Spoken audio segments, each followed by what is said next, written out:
Hi friends, welcome to learning academy Kannada YouTube channel. ಇವತ್ತಿನ ಒಂದು video ಏನಪ್ಪ ಅಂತಂತಂದರೆ, ಯಾರೆಲ್ಲ KPTCL ಆಗಿರ್ಬೋದು ಮತ್ತು ಪೋಸ್ಟ್ ಆಫೀಸ್ ಆಗಿರ್ಬೋದು, ಇನ್ನು ಹಲವಾರು ಹುದ್ದೆಗಳು ಸಹ ನೋಡ್ತಾ ಇದ್ದಾರೆ. ನೀವು ಆ ಒಂದು ಹುದ್ದೆಯಲ್ಲಿ ಅಂತಂದರೆ, ನಾನು ಈ ವಿಡಿಯೋದಲ್ಲಿ ಮಾತಾಡ್ತಾ ಇರುವಂಥದ್ದು ಓನ್ಲಿ ಪರ್ಸೆಂಟೇಜ್ ಬೇಸ್ ಮೇಲೆ ಆಯ್ಕೆ ಮಾಡುವಂತಹ ಹುದ್ದೆಗಳಿಗೆ ನೀವು ಆಯ್ಕೆ ಆಗದಿದ್ದರೆ ಏನು ಮಾಡೋದು ನೆಕ್ಸ್ಟ್ ಎಂಬುದರ ಬಗ್ಗೆ ಇವತ್ತಿನ ಒಂದು ಈ ವಿಡಿಯೋದಲ್ಲಿ ನಾವು ಮಾತಾಡ್ತಾ ಹೋಗೋಣ ಸ್ನೇಹಿತರೆ. ಓಕೆ, ಹಾಗಾಗಿ ವಿಡಿಯೋವನ್ನು ಕೊನೆವರೆಗೂ ನೋಡಿದರೆ ನಿಮಗೆ ಏನಪ್ಪ ಅಂತಂತಂದರೆ ಇದರ ಬಗ್ಗೆ ಒಂದು ಚಿಕ್ಕ ಕ್ಲಾರಿಟಿ ದೊರೀಬಹುದು ಅಂತ ನನ್ನ ಒಂದು ಭಾವನೆ. ಓಕೆ, ಮೊದಲಿಗೆ ಬಂದುಬಿಟ್ಟು ನೀವೇನಾದರೂ ಸಹ ನಮ್ಮದು ಚಾನಲ್ನ ಮೊದಲ ಬಾರಿ ಭೇಟಿ ಮಾಡ್ತಾಯಿದ್ರೆ ಪ್ರತಿಯೊಬ್ಬರು ಸಹ ಏನು ಮಾಡಿ ಅಂತಂದರೆ ಸಬ್ಸ್ಕ್ರೈಬ್ ಮಾಡಿ ಮತ್ತು ಲೈಕ್ ಮಾಡಿ. ಮತ್ತು ಪ್ರತಿಯೊಬ್ಬರು ಸಹ ನೀವು ಯಾವ ಹುದ್ದೆಗೆ ಅಂದರೆ ಅಪ್ಲೈ ಮಾಡಿ ಆಯ್ಕೆ ಆಗಿಲ್ವೋ ಮತ್ತು ಎಷ್ಟು ಪರ್ಸೆಂಟೇಜಿಂದ ಈ ಹುದ್ದೆ ನಿಮಗೆ ಮಿಸ್ ಆಗಿದೆ ಎಂಬುದನ್ನು ಸಹ ಕಾಮೆಂಟ್ ಮಾಡಿ ಅಂತ ಹೇಳ್ತಾ ಈಗ ವಿಡಿಯೋವನ್ನು ಆರಂಭ ಮಾಡ್ತಾ ಹೋಗೋಣ ಸ್ನೇಹಿತರೆ. ಮೊದಲಿಗೆ ಬಂದುಬಿಟ್ಟು ನಾವು KPTCL ತೆಗೆದುಕೊಂಡ್ರೆ ಇಲ್ಲಿ ಬೆಸ್ಕಾಮ್, ಹೆಸ್ಕಾಮ್ದು ಇನ್ನೂ ರಿಸಲ್ಟ್ ಬಂದಿಲ್ಲ. ಬಟ್ ಏನು ಬಂದಿದೆ ಆಲ್ರೆಡಿ ರಿಸಲ್ಟು, ಅದರಲ್ಲಿ ನೀವು ಇನ್ನೂ ಸಹ ಆಯ್ಕೆ ಆಗಿಲ್ಲ ಅಂತಂತಂದರೆ, ಅಂದರೆ ಇನ್ನೂ ಅನ್ನೋದಕ್ಕಿಂತ ಹೆಚ್ಚಾಗಿ ಅದರಲ್ಲಿ ನೀವು ಫೈನಲ್ ಲಿಸ್ಟಲ್ಲಿ ಆಯ್ಕೆಗೊಂಡಿಲ್ಲ ಅಂತಂತಂದರೆ ಕೆಲವೊಬ್ರದ್ದು ಪಾಯಿಂಟ್ ಅಲ್ಲಿ ರಿಜೆಕ್ಟ್ ಆಗಿರ್ಬೋದು, ಅಂದರೆ ಸೆಲೆಕ್ಟ್ ಆಗದೆ ಉಳಿದಿರಬಹುದು. ಇನ್ನು ಕೆಲವರಿಗೆ 1 or 2% ಸೆಲೆಕ್ಟ್ ಆಗದೆ ಉಳಿದಿರ್ಬೋದು. ಕಾರಣ ಏನಪ್ಪ ಅಂತಂತಂದರೆ ನಿಮ್ಮೆಲ್ಲರಿಗೂ ಗೊತ್ತು, ಅತಿ ಹೆಚ್ಚು ಪ್ರತಿಶತ ಅಂದರೆ ಶೇಕಡಾವಾರು ಏನು ಪರ್ಸೆಂಟೇಜ್ ಹೊಂದಿದಾರೋ ಅವರಿಗೆ ಮೊದಲ ಆದ್ಯತೆ ಇರೋ ಕಾರಣಕ್ಕಾಗಿ ಕಡಿಮೆ ಪರ್ಸೆಂಟೇಜ್ ಇದ್ದವ್ರಿಗೆ ಇಲ್ಲಿ ಆಯ್ಕೆ ಆಗೋದಕ್ಕೆ ಅವಕಾಶ ಇಲ್ಲ. ನೀವು ಯಾವುದೇ ರೀತಿಯಾದಂಥ ಬ್ಯಾಡ್ ಲಕ್ ಅನ್ನೋದಕ್ಕೆ ಅರ್ಥ ಇರೋದಿಲ್ಲ ಸ್ನೇಹಿತರೆ.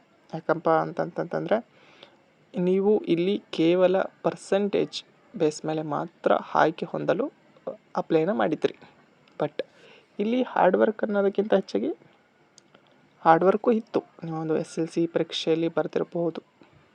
ಬಟ್ ಇನ್ನು KPTCL ಅಂತ ನೋಡಿದಾಗ ಫಿಸಿಕಲಲ್ಲಿ ಕೆಲವೊಬ್ಬರ ಹಾರ್ಡ್ ವರ್ಕ್, ಕೆಲವೊಬ್ಬರಲ್ಲ ಎಲ್ಲರೂ ಹಾರ್ಡ್ ವರ್ಕು ಇರುತ್ತೆ. ಯಾಕಂತಂದರೆ ನೀವು ನೆಕ್ಸ್ಟ್ ಲೆವೆಲ್ಗೆ ಹೋಗಬೇಕು ಅಂತಂತಂದರೆ, ಅಂದರೆ ಫೈನಲ್ ಲಿಸ್ಟ್ವರೆಗೂ ಸಹ ನೀವು ಹೋಗ್ಬೇಕಂತಂದರೆ ಅಲ್ಲಿ ಹಾರ್ಡ್ ವರ್ಕ್ ಇದ್ದೇ ಇರುತ್ತೆ.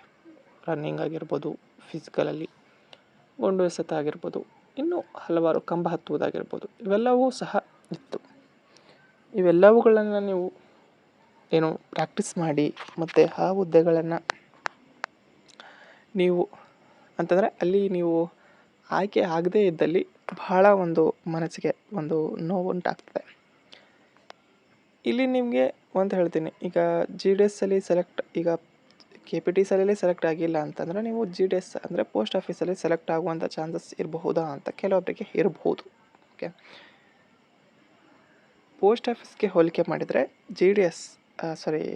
KPTCL ಅವರದ್ದು ಪರ್ಸೆಂಟೇಜು ತೀರಾ ಕಡಿಮೆ ಇದೆ ಸ್ನೇಹಿತರೆ. ಓಕೆ, ಎಷ್ಟು ಕಡಿಮೆ ಅಂತಂತಂದರೆ ಆಲ್ಮೋಸ್ಟ್ ನೀವು ನೋಡ್ಬೋದು GDSದು 5th ಲಿಸ್ಟ್ ಬಂದಷ್ಟು KPTCLದು ಫೈನಲ್ ಲಿಸ್ಟ್ ಇರುತ್ತೆ. ಪರ್ಸೆಂಟೇಜ್ ನೀವು ಹೋಲಿಕೆ ಮಾಡಿ ನೋಡಿಬೇಕಾದ್ರೆ ಕೆಲವೊಮ್ಮೆ ಫೈನಲ್ ಲಿಸ್ಟ್ ಇದ್ದಷ್ಟು ಏನು ಇದೆಯಲ್ಲ ಕಟ್ ಆಫ್ ಕೆರಿಯರ್ ವೈಸು, ಅಷ್ಟು 5th ಲಿಸ್ಟ್ ಇದ್ದರೂ ಸಹ 5th ಲಿಸ್ಟ್ವರೆಗೂ ಸಹ ಬರಲ್ಲ. ಕೆಲವೊಂದು ಕೆಟಗರಿಯಲ್ಲಿ ಅಂದರೆ 96ವರೆಗೂ ಸಹ ಬರಲ್ಲ. ಆ ರೀತಿಯೂ ಸಹ ಆಗ್ತದೆ. ಹಾಗಾಗಿ GDS ಅಂತ ನೀವು ನೋಡದೆ, ಅಥವಾ ನೀವು GDSಲ್ಲೂ ಸಹ ಸೆಲೆಕ್ಟ್ ಆಗಿಲ್ಲ ಅಂತಂತಂದರೆ ಏನು ಮಾಡಿ ಅಂತಂದರೆ ಇನ್ನೂ ಬರುವಂತಹ ಹಲವಾರು ಹುದ್ದೆಗಳಿವೆ ಸ್ನೇಹಿತರೆ. ಆ ಹುದ್ದೆಗಳಿಗೆ ನೀವು ಏನಪ್ಪ ಅಂತಂತಂದರೆ ತಯಾರಿಯನ್ನು ನಡೆಸ್ಬೋದು.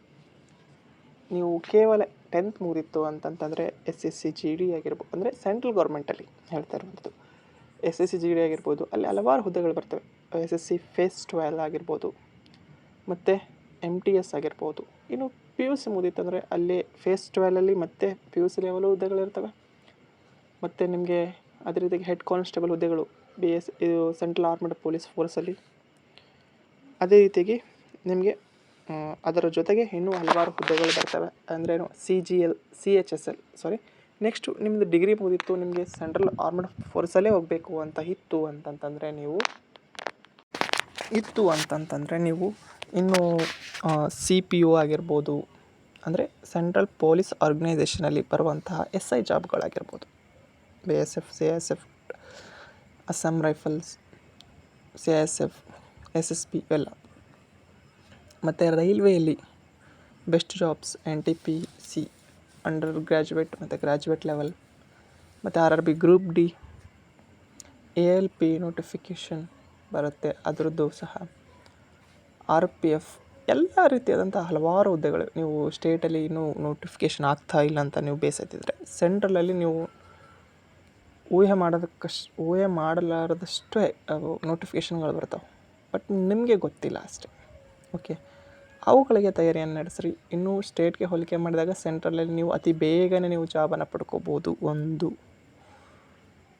ಓಕೆ, ನೆಕ್ಸ್ಟು ಅತಿ ಹೆಚ್ಚು ಸಂಭಾವನೆ ಅಂದರೆ ಸಂಬಳವನ್ನು ಸಹ ನೀವು ಪಡ್ಕೋಬೋದು ಸೆಂಟ್ರಲಲ್ಲಿ. ಬೆಸ್ಟ್ ಜಾಬ್ಸ್ ಇರ್ತವೆ, ಬಟ್ ಏನಪ್ಪ ಅಂದರೆ ಹೋಮ್ ಸ್ಟೇಟಲ್ಲಿ ಕೆಲಸ ಇರೋದಿಲ್ಲ ಅಷ್ಟೇ. ಅದನ್ನು ಬಿಟ್ಟರೆ ಉಳಿದೆಲ್ಲ ಬೆಸ್ಟ್ ಆಗಿರುತ್ತೆ ಸೆಂಟ್ರಲ್ ಗೌರ್ಮೆಂಟ್ ಜಾಬಲ್ಲಿ. ಓಕೆ, ಹಾಗೆ ಇಂಥವುಗಳೆಲ್ಲದಕ್ಕೂ ಸಹ ನೀವು ಏನು ಮಾಡಿ ಅಂತಂದರೆ ಟ್ರೈ ಮಾಡಿ. ಇದಕ್ಕೆ ಏನಾದರೂ ಇನ್ಫಾರ್ಮೇಷನ್ ಬೇಕಿದ್ದರೆ ನಾವು ಸಹ ನೀಡುತ್ತೀವಿ ಅಂತ ಹೇಳ್ತಾ, ಸದಾ ನಿಮ್ಮೊಂದಿಗೆ ನಮ್ಮ ಒಂದು ಲರ್ನಿಂಗ್ ಅಕಾಡೆಮಿ ಕನ್ನಡ ಇರುತ್ತೆ. ಯಾವುದಕ್ಕೆ ಡೋಂಟ್ ವರಿ, ಯಾವುದಕ್ಕೆ ತಲೆ ಕೆಡಿಸಿಕೊಳ್ಳದೆ ಮುನ್ನುಗ್ಗಿ ಅಂತ ಹೇಳ್ತಾ, ಈ ಮಾತು ನಿಮಗೆ ಯಾವ ರೀತಿಯಾಗಿ ಅನಿಸಿತು ಅಂತೇಳಿ ಕಾಮೆಂಟ್ ಮಾಡಿ. ಇದು ನಿಮ್ಮ learning academy Kannada YouTube channel. ನಾನು Kavya Yadav. Thank you for watching.